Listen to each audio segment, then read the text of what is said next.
when you say like you slept outside on a concrete floor, did you guys go to school? Yeah, we went to school. I went to, I think, Montrose High. Yeah, I went to Montrose High in the area.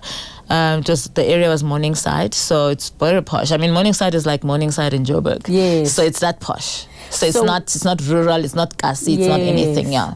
Kiko tropong and kiko sabapong. Yes. So when Papa says you're skinny, and do you tell him Horobona? Ariji and no, I was too scared of God. Remember, Khonwaka Foundation taught me the fear of the Lord, taught me not to snitch, taught me those kind of things. So I was so scared that God is going to be angry with me if I tell him everything about this bad woman. So when my dad said, "Why are you so skinny?" I said, "Oh no, I joined gymnastics."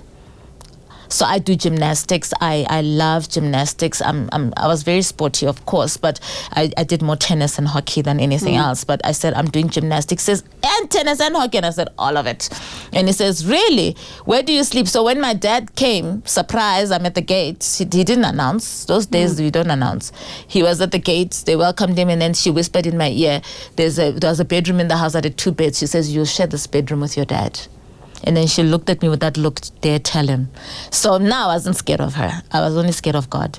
So I wasn't doing it for her. Maybe she thought, oh, thank God she didn't say anything. It was never for her. It was for my sanity and my relationship with Christ to say, these are things that I'll let God deal with her.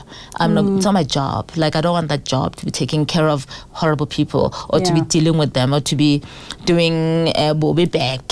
So my dad was like, we are leaving. I was happy to pack. Did he notice? Did he see something? Yeah. What did he see? He just saw, I'm lying. He says, you're lying, but I'll leave it like that. And I said, I'm not lying. He says, you're lying and we are leaving. Oh, yes. Because I think he asked me, where do you sleep? Then he opened the wardrobes. Your clothes are not there. My clothes are not there. It's linen, it's towels.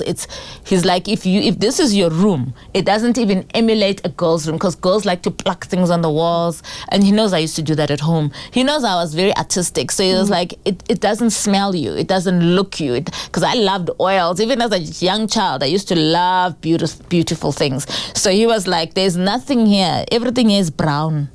Dark. This room is dark, actually.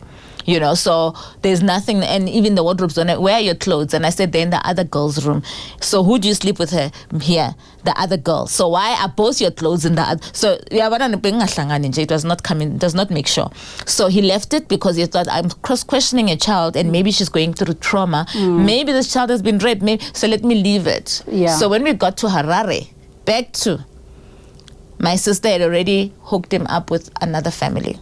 An amazing family. And this family, remember, my sister also didn't know about the tongue story.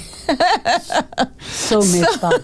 Yeah. So now here's my sister saying, okay, so Sophie's back. Okay, so there's this family that's willing to take Sophie and she has to just work at their shop sometimes and it will help to pay her school fees. So my dad was here for it. We met the family. I was there again. Now I'm going to Form 2, which is grade 9.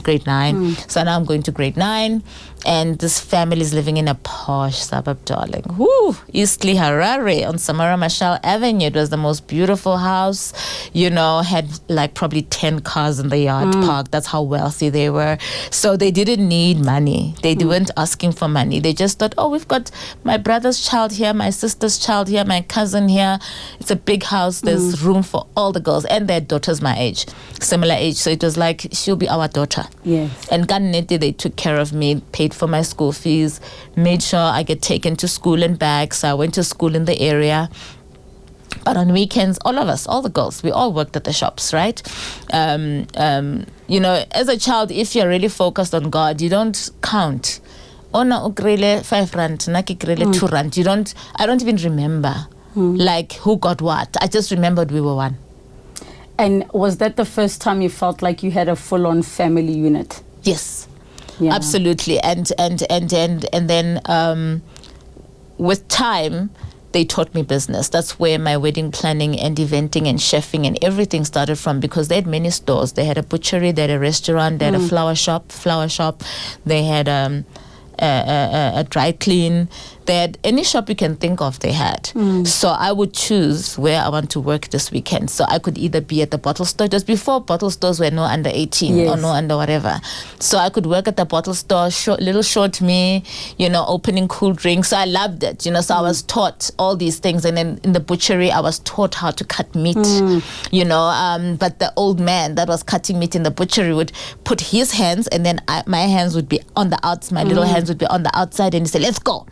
And then we cut. So I knew the rhythm. I knew the names of the meats. It's so weird that I'm drawing such parallels between your story and mine, in the sense that there was a time my father owned a butchery and a bottle store. Wow. And I specifically remember being in the cold room. Yeah. I was too small to be allowed near the cutting machine, but I did work at the bottle store. Yeah. Until I started going through puberty, and boys would come to look, and then my dad sent me to the back to count money. But I'm like, this is so bizarre. Yeah. Butchery and Counting bottle store, money. Yeah. Counting money. Yeah. Selling to people. Yeah. And I mean, we know times have changed, but for me, that was quite character building. Yeah. What do you think you learned from that experience of getting to see how businesses operate?